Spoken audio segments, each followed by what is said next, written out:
Hi there, it's Will. I'm doing a solo quest again today. What I'm going to talk about today is how to make sure that you don't have to pay a rent repayment order. And this is a problem that you need to solve because there's quite a lot of rent repayment orders being issued to landlords at the moment. If you don't know, a rent repayment order is effectively you've got to pay rent back to a tenant. And sometimes it can be a year worth of the rent. And it could be things like not having a license for your property. That's the main one at the moment.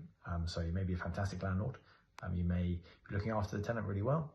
But if you needed a license for that property and you don't have one, the council can effectively say to you, you should have had a license and you didn't have one, even though you provided a great property for the person and all the certificates were there, like the gas cert was there, the EICR, the APC was there, everything was great.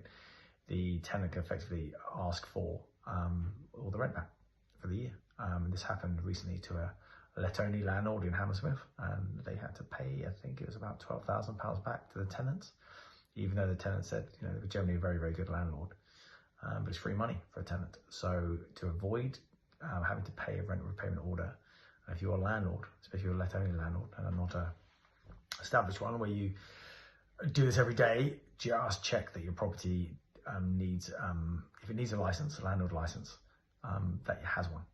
Very important. And make sure you apply for one from your council. Otherwise, you may have to pay all the money you've got from the tenant back to them. Need any help? Give us a call. But yeah, that is a problem solved today. Hopefully, Mick, I'll be back next week.